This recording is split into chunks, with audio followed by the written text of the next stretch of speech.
Assalamualaikum warahmatullahi wabarakatuh. Innal hamdalillah nahmaduhu wa nasta'inuhu wa nastaghfiruh wa na'udzu billahi min syururi anfusina wa sayyiati a'malina fa innahu may yahdihillahu fala mudilla lahu wa may yudlil fala hadiyalah. Asyhadu an la ilaha illallah wahdahu la syarika lah Rasul. Allahumma salli wa sallim ala nabiyyina Muhammadin wa ala alihi wa sahbihi wa man tabi'ahum bi ihsanin ila yaumiddin. Qala rabbi shrah li sadri wa yassir li amri wa hlul 'uqdatam min lisani yafqahu qawli. Amma ba'du. Para hadirin kaum muslimin jamaah salat subuh rahimakumullah. Alhamdulillah, segala puji bagi Allah atas segala karunia dan nikmatnya yang telah diberikan kepada kita. Di antaranya adalah nikmat bisa melaksanakan ibadah, nikmat bisa melaksanakan berbagai kebaikan, nikmat bisa melaksanakan perintah-perintah Allah dan menjauhi semua yang dilarang oleh Allah Subhanahu wa taala. Karena dengan berbagai nikmat ini kita ketakwaannya akan ditambah oleh Allah Subhanahu wa taala. Karena ketika kita semakin mensyukuri nikmat, Allah akan menambah nikmat yang diberikan kepada kita. Kedua, salawat dan salam mudah-mudahan selalu tercurahkan kepada Nabi Muhammad sallallahu alaihi wasallam yang telah membimbing kita, telah mengajarkan kepada kita bagaimana menjadi muslim yang baik, bagaimana mukmin yang baik, dan bagaimana menjadi orang takwa kepada Allah Subhanahu wa taala. Para hadirin kaum muslimin rahimakumullah. Belum melanjutkan tentang kajian hadis tafsir, ada fenomena baru dalam masyarakat kita, atau ada hal baru yang baru ditetapkan oleh pemerintah, yaitu tentang KUHP.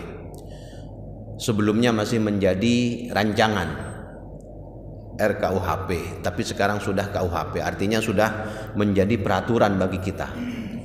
Ada hal yang menarik di antara isi dari KUHP itu, di antaranya adalah ketika ada tetangga yang mengganggu tetangganya yang lain dengan suara dan lain sebagainya, ini bisa dipidana. Nah, kemudian ya ada yang ngirim video dan lain sebagainya itu, atau meme dan lain sebagainya. Di antaranya adalah ketika adzan misalnya. Ketika masjid adzan, sementara tetangga-tetangganya atau orang-orang yang ada di sekitar masjid itu masih tidur, itu bisa dilaporkan, bisa diancam dengan KUHP yang baru. Nah, tapi kita masih belum mendapatkan penjelasan secara rinci apakah hal yang seperti ini itu dianggap mengganggu, kemudian bisa dipidanakan. Kalau benar, maka ini bagian dari musibah. Kenapa? Karena kita umat Islam itu tidak lepas dari adzan. Tapi kan nggak harus keluar. Kalau adzan nggak keluar, berarti pengumumannya ke siapa? Pengumumannya ya, adzan itu artinya mengundang. Mengundang. Adzan itu dari kata ya hampir sama susunannya dengan kata udun, telinga. Artinya ketika adzan harus terdengar oleh orang-orang yang ada di sekitarnya. Kalau adzannya sembunyi-sembunyi, ya bukan adzan namanya. Tok-tok. Namanya bukan adzan. Jadi adzan itu harus diumumkan, harus keluar. Dan harus nyaring. Makanya mun beda urusan mikrofon ya, yang terbaik untuk adzan itu. Kalau iqamah terserah, tapi kalau adzan karena yang namanya mengundang dan itu adalah undangan Allah Subhanahu wa taala, ya harus umum. Makanya dulu di masa Rasulullah yang adzan itu suaranya yang paling kuat. Bukan cuma bagus tapi juga paling kuat. Dan naik dulu di masanya Nabi Muhammad itu ketika adzan naik ke atas, suaranya yang lantang kemudian didengar banyak orang. Kalau seandainya nggak usah diumumkan, artinya ya sudah di dalam saja misalnya, atas cukup di bawah saja sudah. Makanya dulu di masanya Utsman sampai adzannya 2 kali ketika Jumatan. Di masanya Utsman sampai 2 kali. Yang pertama mengumumkan agar semua orang siap-siap untuk sholat berjamaah, sholat Jumat, datang untuk sholat Jumat. Baru kemudian adzan yang kedua untuk naik ke mimbar. Itu pun disetujui oleh semua sahabat di masa itu. Benar baru, tapi disetujui oleh para sahabat. Seandainya nggak disetujui, banyak sahabat-sahabat yang akan menentang hal itu. Tujuannya apa? Adzan itu agar didengar banyak orang. Sehingga kemudian kalau cuma adzan 1 kali di masa itu, orang-orang yang jauh tempatnya itu nggak datang-datang. Bisa jadi lambat dalam sholat Jumat. Karena khutbahnya ya, khutbah itu dari sejak dulu ya sekitar 15 menit memang. Rasulullah kalau khutbah, Abu Bakar juga sekitar 15 menit. Nggak panjang-panjang, bukan pengajian. Khutbah itu ya sekitar itu. Maka kalau adzan 1 kali di masanya Utsman, karena umat Islam sudah banyak, itu orang-orang itu banyak yang lambat. Tapi sekarang juga sama kok. Yang menggunakan adzan 2 ya tetap aja lambat. Karena yang ditunggu ya tetap adzan yang kedua memang. Adzan yang pertama enggak, baru adzan pertama. Tunggu adzan yang kedua, yang pakai 2 kan. Kita kan pakai 1. Ya enggak jadi persoalan, cuman kok ya sama, padahal tujuannya agar orang-orang itu segera datang. Ya. Kemudian ya kalau yang mengganggu misalnya, karena ternyata bukan masalah adzan yang jadi ini, tapi ada di desa itu biasanya kalau ada acara walimah itu biasanya ada yang sampai jam 10, ada yang sampai jam 11. Itu ya acara, bahkan ada yang karaokean. Nah kalau ini nggak apa-apa kalau yang seperti ini. Artinya benar-benar mengganggu itu, apalagi ada yang sakit itu, karena cumurajaan munyin. Jadi mun bedemantan pas kemudian sonah ni gini, biar orang mah kebelah mak pada ban reng mate. Dan benih mantan mah pada ban kebelah reng mate. Yang kebelah kan panas reng itu, tapi jumurajaan. Nah itu sampai jam 10, sampai jam 10 malam. Itu ya lumayan mengganggu. Tapi kemudian juga sekarang masyarakat banyak yang kritis. Untuk yang seperti ini dikritiki, ada juga yang ini adzan yang jam 3 itu juga dipersoalkan sekarang. Kalau kita kan nggak adzan yang jam 3 itu. Kalau di pondok dulu di Banyuanyar itu adzannya jam 2. Sekarang nggak ada juga sudah. Kenapa? Oleh masyarakat lihat Anda. Padahal dari dulu biasa. Jadi cuman adzan padahal nggak ada bacaan yang lain. Diusulkan agar kenapa mengganggu dengan adzan yang cuma berapa menit itu. Yang jadi persoalan dia merasa terganggu, nanti anak-anaknya itu gak tahu bahwa itu pernah ada adzan, pernah dibangunkan dengan adzan untuk sholat tahajud atau untuk sahur bagi yang mau berpuasa.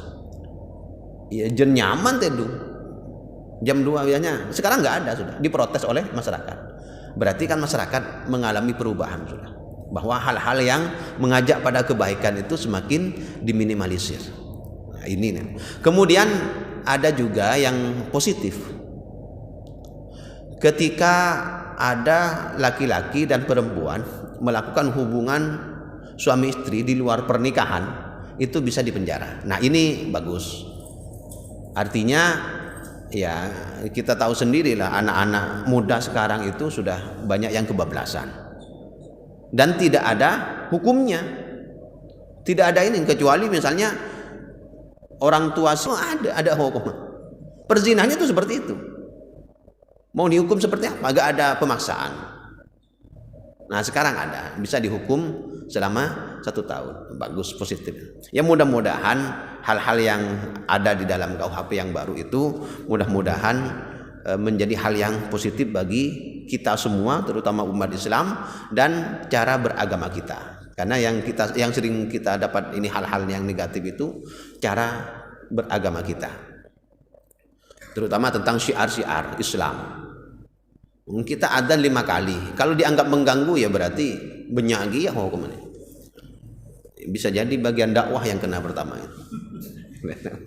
Pengajian misalnya ma'bud miramir. Nah, itu kalau ada yang menuntut ya bisa jadi kena itu kalau dianggap mengganggu. Tapi mengganggu itu bagi siapa? Mengganggu bagi orang yang nggak suka pengajian. Kalau yang suka pengajian kan enggak. Kan ditanya, kok sekarang nggak ada pengajian ya? Jadi mau tanda itu nyaki. Tinggal dah. Teh ngaki, tedung. Nah, jadi kalau orang yang baik, kalau ada pengajian ya suka, kalau nggak ada ditanyakan. Nah itu, jadi yang mudah-mudahan ya apa yang terjadi pada kita dan termasuk juga oleh pemerintah kita itu mudah-mudahan menjadi hal yang positif bagi kita semua. Amin. Melanjutkan kajian tafsir, kita sudah berada di ayat ke-67 dari surah Al-Baqarah. A'udzu billahi minasyaitonir rajim. Bismillahirrahmanirrahim. Wa id qala Musa liqaumihi innallaha ya'murukum an tadbahu baqarah. Qalu atattakhiduna huzwa. Qala a'udzu billahi an akuna minal jahilin. Wa id qala Musa, dan ingatlah ketika Musa itu berkata liqaumihi kepada kaumnya, innallaha ya'murukum an tadbahu baqarah, sesungguhnya Allah memerintahkan kalian itu menyembelih baqarah, sapi betina. Qalu atattakhiduna huzwa, mereka menjawab, apakah kamu mau memperolok-olok kami, nget-nget. Qala a'udzu billahi an akuna minal jahilin. Musa berkata, a'udzu billah, aku berlindung kepada Allah Subhanahu wa taala, an akuna minal jahilin, kalau aku akan menjadi orang-orang yang jahil, orang-orang yang bodoh. Ayat ini berbicara atau berisi tentang bagaimana Allah memerintahkan Nabi Musa dan kaumnya untuk menyembelih baqarah, untuk mengetahui siapa yang membunuh mayit yang ada yang jadi persengketaan itu. Jadi awalnya begini. Ada orang kaya raya, tapi dia tidak punya keturunan karena mandul.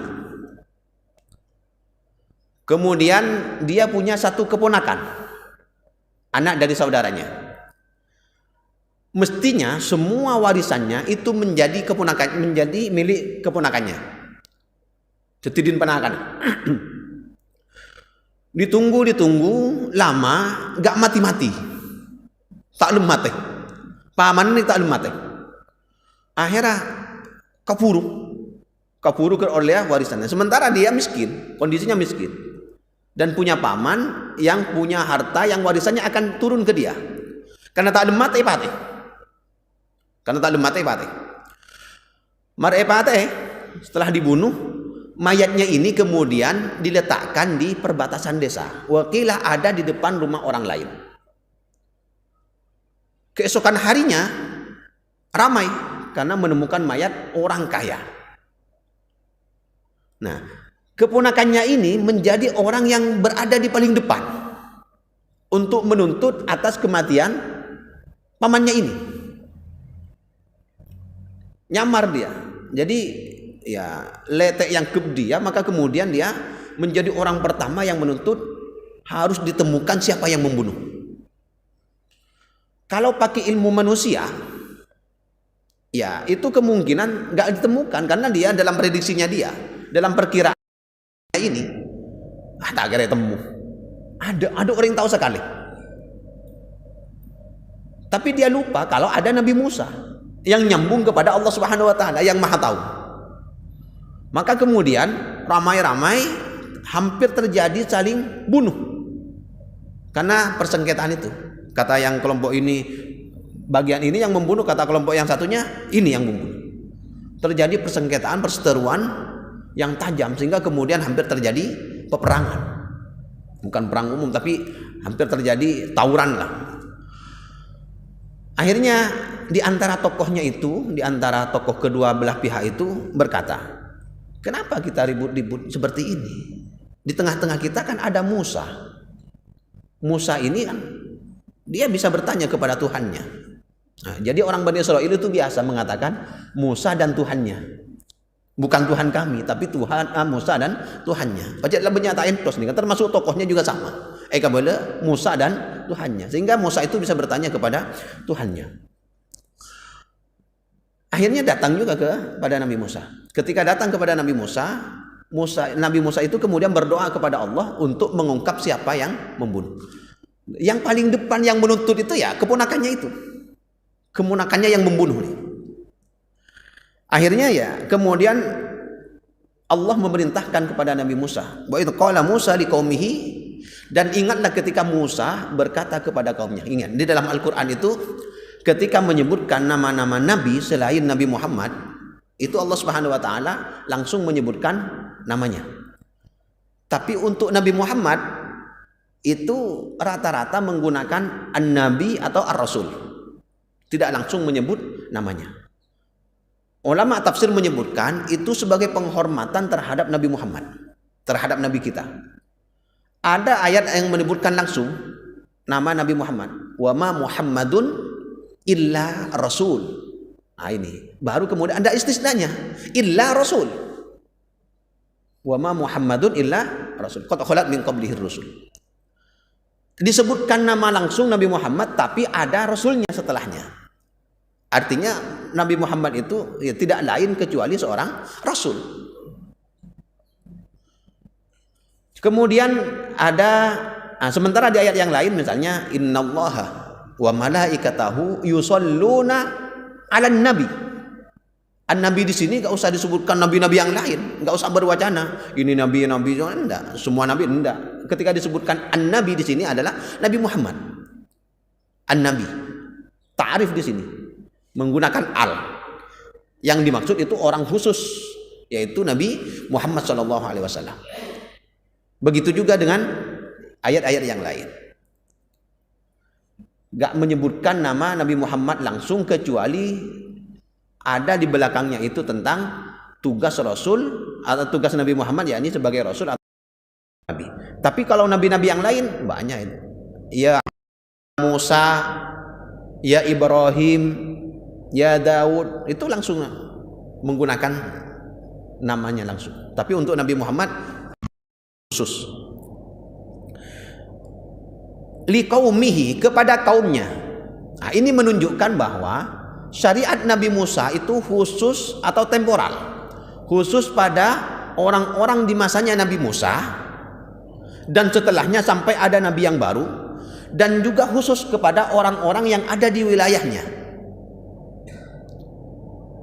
Makanya syariat Nabi Musa atau agama Yahudi itu tidak umum, tidak untuk semua umat, khusus kepada umatnya Nabi Musa. Liqaumihi, berarti kaumnya saja. Apakah hanya untuk orang-orang yang datang kepada Nabi Musa ketika ada persengketaan atau ada masalah? Enggak, ini semua khusus kepada umatnya Nabi Musa, tidak untuk kita. Hanya kemudian ada istilahnya dalam agama kita itu, dalam ilmu agama kita, syar'u man qablana, syariat orang-orang sebelum kita, yaitu nabi-nabi sebelumnya. Dan syariatnya ada yang tidak bisa kita lanjutkan, seperti syariatnya Nabi Adam, nggak bisa kita lakukan sekarang. Apa syariatnya Nabi Adam? Boleh menikah antar anak, antar saudara itu boleh. Saya misalnya punya anak, 2 laki-laki, 2 perempuan. Itu kalau syariatnya Nabi Adam itu boleh menikah. Kenapa boleh? Ya karena memang nggak ada orang lagi. Nggak ada orang yang lain selain Nabi Adam itu. Maka boleh. Sekarang nggak boleh sudah. Sekarang nggak boleh. Kenapa? Ya syariatnya sudah nggak bisa kita lanjutkan. Syariatnya nggak boleh kita lakukan. Begitu juga dengan nabi-nabi yang lain, kecuali memang dilanjutkan seperti haji misalnya. Haji itu disyariatkan kepada nabi-nabi, ya termasuk kepada Nabi Ibrahim. Kita lanjutkan. Walaupun dalam perjalanannya mengalami beberapa perubahan yang dirubah oleh orang-orang jahiliyah. Seperti di Safa dan Marwah, itu ada Tuhannya, ada berhala. Sehingga kemudian ketika umat Islam itu berat. Kenapa? Ada berhalanya. Tapi kemudian datang ayat yang mengatakan bahwa gak apa-apa, yang penting niatnya tetap menyembah Allah Subhanahu wa taala. Baru kemudian ketika Fathu Makkah dihancurkan semua berhala-berhala itu. Sempat ada yang merasa berat. Kenapa? Karena sama dengan yang dilakukan oleh orang-orang jahiliyah. Nah, yang dilakukan oleh orang-orang jahiliyah itu peninggalan dari Nabi Ismail. Peninggalan dari Nabi Ismail juga peninggalan dari Nabi Ibrahim. Ya, sama banyak. Seperti tawaf, sama. Sudah dilakukan. Cuman tawafnya beda. Nik binin mun tawaf, pakaiannya kau tuh minim. Ban kau tuh ngangkui gelang kaki. Ini nanti acak genca gitu. Dan bani tawaf, ajoget. Itu perubahannya. Baru kemudian ketika Islam datang dirubah. Tawafnya hanya saja pakaiannya dirubah. Banyak syariat Islam yang seperti itu, banyak. Itu artinya mengakomodir agama-agama sebelumnya. Akomodir karena Tuhannya sama, Allah Subhanahu wa taala. Jadi yang baik tetap dipertahankan, cuman kalau ada perubahan dalam perjalanannya itu kemudian dirubah oleh Allah Subhanahu wa taala. Khusus untuk, makanya karena setiap nabi dakwahnya khusus atau ajarannya khusus kepada umatnya, pendapat yang lebih kuat masanya Nabi Nuh terjadi banjir itu hanya untuk orang-orang atau kaumnya Nabi Nuh, untuk kaumnya Nabi Nuh.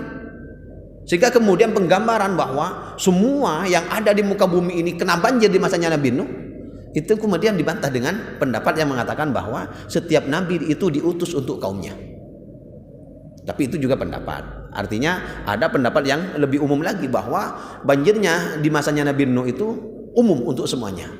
Tapi kalau secara logika syariat, kalau memang khusus Nabi Nuh diutus khusus kepada kaumnya, sementara yang lain tidak mendapatkan informasi, itu akan bertentangan dengan ayat Al-Quran, wa ma kunna mu'adzibina hatta nab'atha rasula. Kami tidak akan menyiksa suatu kaum hatta nab'atha rasula, sampai kami mengutus seorang rasul kepada kaum itu. Artinya misalnya di daerah Timur Tengah ada Nabi Nuh, sementara di Indonesia gak ada nabi atau gak ada yang menyampaikan syariat Nabi Nuh kepada kita yang ada di sini, kemudian kita tiba-tiba terkena banjir, itu kan bertentangan dengan ayat ini. Ini kata orang-orang yang berpendapat bahwa banjirnya di masa Nabi Nuh itu khusus kepada kaumnya. Apa perintahnya? Apa yang dikatakan Nabi Musa kepada umatnya? Innallaha ya'murukum an tadbahu baqarah. Ini yang menjadi poin adalah innallaha ya'murukum. Sesungguhnya Allah memerintahkan kalian. Nah, ketika kita mendapatkan perintah dari Allah Subhanahu wa taala atau perintah dari orang-orang yang memang sudah ahli, ya kita gak usah bertanya tentang illatnya. Tidak usah bertanya tentang alasannya atau sebabnya. Kenapa kita diperintahkan seperti ini? Seperti kita misalnya diperintahkan sholat oleh Allah Subhanahu wa taala. Kita gak usah nanya, kenapa kita harus sholat? Gak usah nanya. Ketika sudah diperintahkan sholat, sholat langsung. Karena kita sudah pertama, sudah yakin, sudah iman kepada Allah. Jadi ketika kita sudah iman kepada Allah Subhanahu wa taala, kita gak usah nanya alasannya. Apapun yang diperintahkan oleh Allah Subhanahu wa taala pasti baik. Pasti baik. Jadi lakukan. Gak usah nanya misalnya kita sholat itu ya karena ada sehat jasmani dan sehat rohani. Itu hikmahnya. Hikmah dari sholat. Tidak hikmah dari sholat, ya kita harus tetap sholat dulu. Perkara ternyata memang berkaitan dengan kesehatan, gak jadi persoalan. Artinya kita ketika diperintahkan sholat oleh Allah Subhanahu wa taala, kemudian kita mengetahui alasannya. Oh, karena sehat ini. Jadi kita melaksanakan sholat karena ingin sehat. Nggak boleh seperti itu. Kita melaksanakan sholat karena diperintahkan oleh Allah. Perkara kita sehat, alhamdulillah. Artinya untuk melaksanakan perintah Allah, kita gak harus menunggu mengetahui tentang alasannya, tentang sebabnya, tentang hikmahnya. Lakukan dulu sebagaimana para sahabat. Ketika sudah diperintahkan oleh Rasulullah SAW, langsung melakukannya. Tanya-tanyaan boleh. Makanya kemudian Abu Bakar As-Siddiq itu mendapat gelar As-Siddiq karena langsung mempercayai apa yang dilakukan oleh Rasulullah, apa yang dikatakan oleh Rasulullah. Jadi ketika Isra Mi'raj, peristiwa Isra Mi'raj, Abu Bakar itu gak mendengarkan, gak tahu bahwa Rasulullah bercerita tentang peristiwa Isra Mi'raj. Berangkat dari Makkah menuju ke Baitul Maqdis, kemudian naik ke Sidratul Muntaha, langit pertama, terus sampai ke Sidratul Muntaha, sampai bertemu dengan Allah Subhanahu wa taala. Kebetulan di antara yang mendengar ada Ummu Jamil, istrinya Abu Lahab. Ini langsung mencari Abu Bakar. Langsung mencari Abu Bakar. Bayangan Ummu Jamil ini, Abu Bakar ini gak tahu. Dia pasti nanti akan mendustai Nabi Muhammad, akan mendustai Muhammad. Tidak percaya dengan Muhammad. Karena memang mustahil secara akal. Berangkat dari Makkah ke Baitul Maqdis, kemudian naik ke Sidratul Muntaha. Mustahil dalam satu malam. Akhirnya dia cerita kepada Abu Bakar. Ketemu dengan Abu Bakar, dengan berapi-api dia, dengan semangat dia bercerita. Tahu nggak, saudaramu itu, temanmu itu, Muhammad itu, berbohong. Kenapa? Ya, dia mengatakan dia diisrokan dan dimi'rajkan, berangkat dari Makkah menuju ke Baitul Maqdis, kemudian naik ke Sidratul Muntaha. Abu Bakar itu menjawab dengan ringan. Beliau mengatakan seperti itu. Yani Nabi Muhammad itu mengatakan seperti itu. Iya.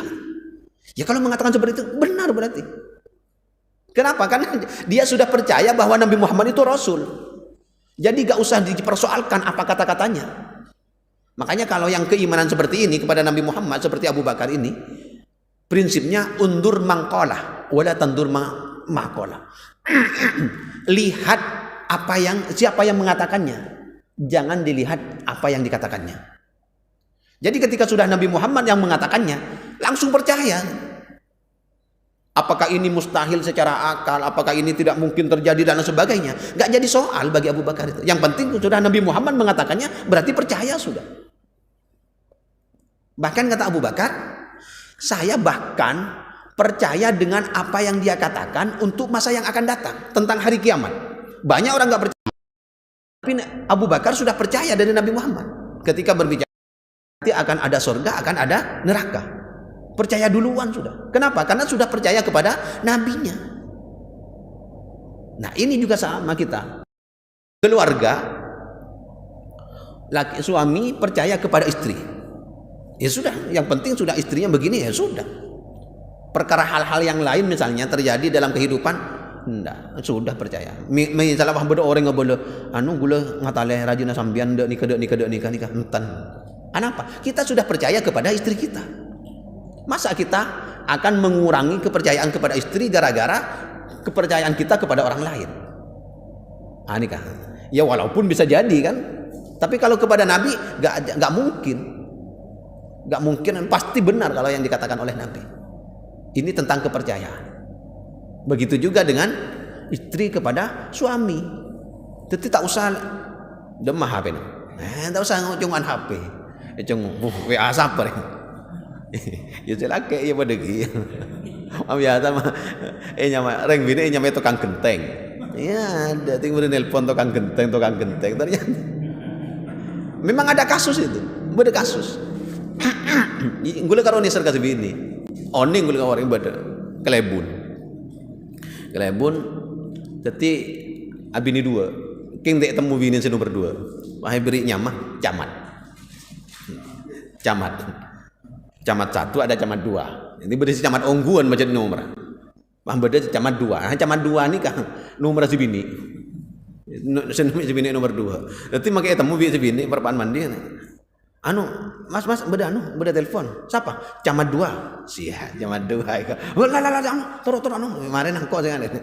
Gimana jadi kebayang kak kengit apa lagi ego ada ini bedeng alek bini itu nomor 2. Beda saya nyamai tak pati gena nyamai kiai haji tak boleh bingung beda kiai siapa dari beda nengi anu ya ada tinggal anu kata anu kiai ini tak bengal si bini karena kiai oh tak gena dia celaka kayak ngenten ke beni ilmu ngenten ke mai praktek lagi. Nah, jadi ketika sudah mendapatkan perintah dari Allah Subhanahu wa taala, yakin sudah. Tak usah lagi atanya. Godok remaja, tak usah lagi atanya, langsung praktek kaki. Langsung laksanakan. Sama dengan ketika kita misalnya berobat ke dokter, kemudian kata dokter, nikah sampean sakit nikah, sampean beli obat nikah. Tak usah lagi atanya. Aduk obat nikah dokter. Kita tak oning, kita kalah ilmu kah dokter. Tentang ilmu kesehatan. Jadi langsung apa yang dikatakan dokter sudah ketika yang penting dokternya terpercaya.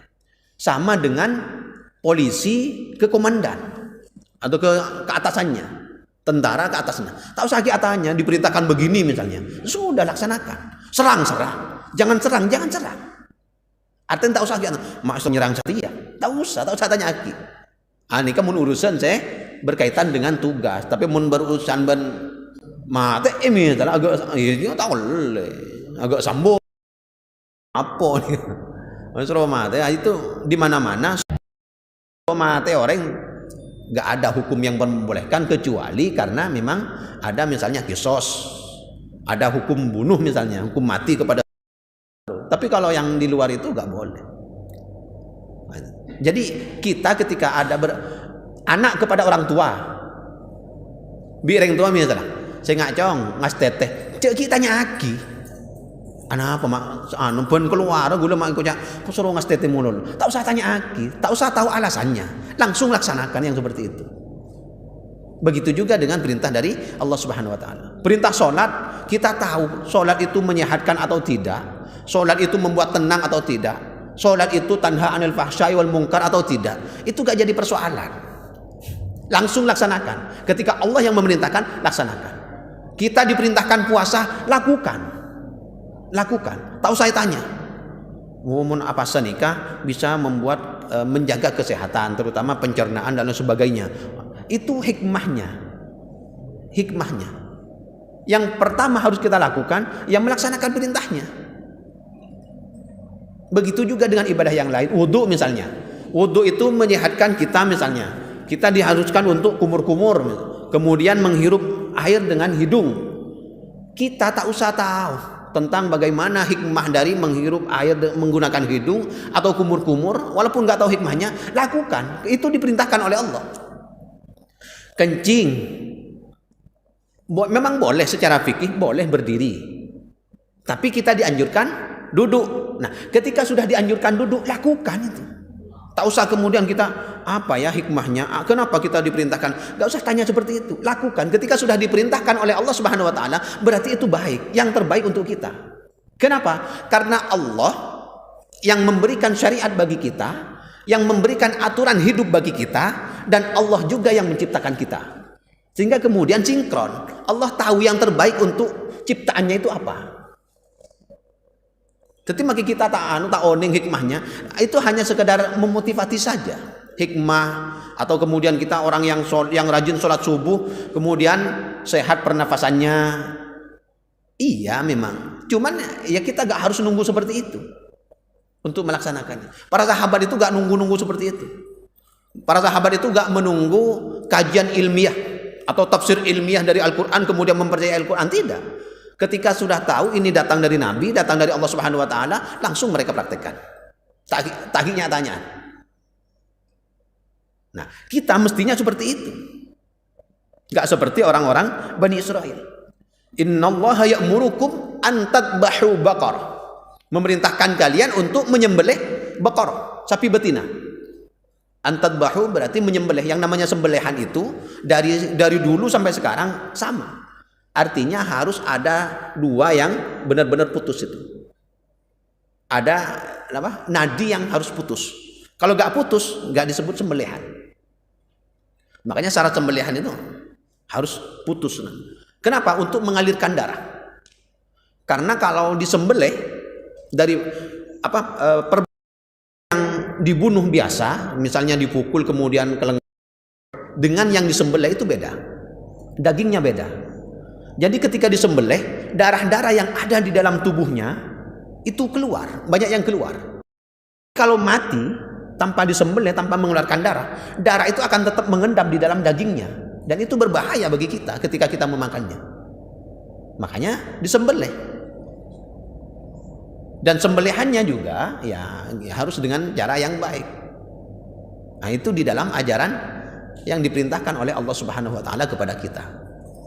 Antadbahu baqarah. Baqarah itu sapi betina. Kalau sapi jantan itu taurun. Dan ketika baru belajar itu biasanya ada. Ketika masih ini belajar bahasa Arab, taurun sapi jantan, baqaratun sapi betina. Keng beda sih langsung. Baqaratun sapi. Padahal sapi betina. Itu ada bedanya baqarah. Nah, ketika sudah disebutkan baqarah, orang-orang Bani Israel itu ya memang sudah karakternya mungkin itu Bani Karo mempersoalkan, tapi mereka juga apa? Ngangkep Nabi Musa ini kan nget-nget. Qalu atattakhiduna huzwa. Ketika disebutkan qalu berarti banyak orangnya. Qalu karena jamak nih kan. Qalu mereka berkata. Jadi kaumnya nih kan hampir semuanya bertanya. Atattakhiduna huzwa. Sampean nget-nget ki. Lah, nikah lain Bani Israil. Kan Nabi ngucap. Padahal nikah perintah dari Allah, ika beuleuh nget-nget. Masa mau mempermainkan kami? Ika beuleuh nget-nget, ika beuleuh ngagejeun. Kenapa mak ngucap nikah? Karena sebelumnya orang-orang Bani Israil itu pernah menyembah patung anak sapi. Sehingga kemudian mereka paling nget-nget deh. Sabun bulan kita lah kadung nyembah patung anak sapi, pas makin ya nyembeli sapi. Ya memang ada kaitannya. Cuman enggak seperti itu. Ketika sudah diperintahkan oleh Allah sudah. Nah, Baqarah ternyata itu banyak, memang manfaatnya banyak. Makanya orang-orang India itu menghormati sapi. Bahkan penghormatannya sampai menyembah. Karena dianggap sapi itu semuanya bermanfaat. Semuanya bermanfaat. Dagingnya ya jelas. Bisa kebayi rawon, kebayi sate gitu. Bisa dibakar. Ini kalau kuna ngebede perkara diki ibadah tak nama. Kemudian susunya jelas itu bagus. Susu sapi. Kemudian kotorannya orang-orang India mengatakan kotorannya itu untuk pupuk. Jadi semua yang ada di sapi itu semuanya baik. Mun kencingnya enggak tahu nih. Yang mun kencing onta jelas gitu. Mun kencing onta jelas manfaatnya. Bisa ke obat. Mun kencing sapi tahu nih orang mun make Roma ada ibuang nih. Ya termasuk celatong mun banyak gelung. Ini bagi orang yang mempercayai Baqarah atau sapi, terutama sapi betina, itu semua anggota tubuhnya dan yang dikeluarkan itu bermanfaat. Makanya kemudian sampai ada yang menyembah sapi. Orang-orang Bani Israel ya mengatakan atattakhiduna huzwa. Nget-nget mulai. Mereka gak sadar bahwa ini perintah dari Allah Subhanahu wa taala. Ketika perintah dari Allah Subhanahu wa taala, ada perintah nikah nget-nget ada.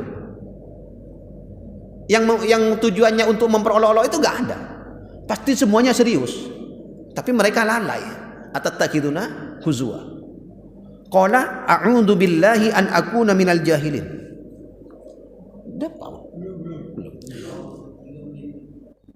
Qala a'udzu billahi an akuna minal jahilin. Sampai Nabi Musa itu kemudian menjawab, ya, saya berlindung kepada Allah. Dan kita ketika berlindung memang harus kepada Allah. Kenapa? Karena Allah itu maha segalanya. Termasuk ketika kita mau membaca Al-Quran. Fasta'id billahi minasyaitonir rajim. Berlindung kepada Allah Subhanahu wa taala. Karena Allah itu maha segalanya. Sementara kita, sawat kuat kita manusia itu ada batasnya. Sawat kuat kita, saterpinter kita itu ada batasannya. Sementara Allah gak ada. Allah itu ilmunya maha luas. Kemudian kekuasaannya, kemampuannya, keperkasaannya, semuanya maha segalanya. Makanya ketika kita berlindung, jangan berlindung kepada manusia. Jangan berlindung kepada jin. Jangan berlindung kepada setan. Tapi berlindunglah kepada yang menciptakan itu semua. yakni Allah Subhanahu wa taala. Makanya Nabi Musa pun berlindung kepada Allah. Qala a'udzu billahi. Aku berlindung kepada Allah Subhanahu wa taala. Kenapa orang yang membaca Al-Qur'an juga harus berlindung kepada Allah? Karena bisa jadi ketika membaca Al-Qur'an pertama keliru. Karena memang orang yang membaca Al-Qur'an itu kalau nggak terbiasa ya sering salah. Sin dibaca shin misalnya. Sod dibaca sin misalnya. Dal dibaca dal misalnya. Atau dal punya hukum dal misalnya. Dal itu bukan huruf qalqalah. Dal. Makanya ketika dibaca tadi wa id qala itu langsung ditahan. Wa id qala. Tidak boleh wa id qala, tidak boleh. Nah, kita kan banyak yang kadang lalai hal seperti ini. Qul huwallahu ahad misalnya, qul qaf. Kan qalqalah. Qul, kau tuh kelet. Tak boleh baca kul kaf. Tapi kita kadang lalai. Qul qaf itu dibaca kaf, jadi kul. Sehingga kemudian ya, kalau nggak berlindung kepada Allah Subhanahu wa taala, kadang bisa jadi kita lalai dalam bacaannya. Belum lagi tentang pemahamannya. Keliru pemahamannya. Ini banyak orang yang keliru memahami Al-Qur'an. Mengatakan kita harus hidup kembali kepada Al-Qur'an. Ternyata yang dipegang cuma satu ayat. Nih kasih anu mulutnya. Patendengi. Sehingga kemudian dia tidak tahu bahwa ayat itu ada penafsirannya, ada hadisnya. Jadi mungkarukun abeli kasih tong ayat lain kimennya. Sama dengan sahabat ketika bingung mengatakan bahwa alladzina amanu wa lam yalbisu imanahum bidzulmin. Orang-orang beriman yang walam yalbisu imanahum bidzulmin, dan keimanannya itu tidak bercampur dengan kezaliman. Para sahabat bingung, siapa di antara kita yang tidak pernah zalim? Artinya zalim tidak pernah berbuat dosa maksudnya. Para sahabat pun mengatakan demikian. Para sahabat yang sudah baik seperti itu mengatakan, siapa keimanan di antara kita itu yang tidak bercampur dengan kemaksiatan? Baru kemudian dijelaskan oleh Rasulullah SAW, inna syirka ladzulmun adzim, bahwa yang dimaksud dengan kedzaliman di sini adalah syirik. Jadi bukan hanya berbuat maksiat atau berbuat dosa biasa. Ini para sahabat saja bingung memahami satu ayat, apalagi kita. Makanya kemudian dalam memahaminya itu, walaupun ada misalnya balighu anni walau ayat, sampaikan kepada dariku walaupun satu ayat, itu artinya apa? Benih onin setong ayat pahiki pemankan mantan, pahami dulu ini. Maka satu ayat ini harus dipahami. Takut ada relasinya, hubungannya dengan ayat-ayat yang lain atau dengan hadis-hadis yang lain atau hukum-hukum yang lain. InsyaAllah kita lanjutkan di pertemuan yang akan datang. Mudah-mudahan bermanfaat. Terima kasih atas segala perhatian. Mohon maaf atas segala kekurangan. Ihdinas siratal mustaqim. Assalamualaikum warahmatullahi wabarakatuh.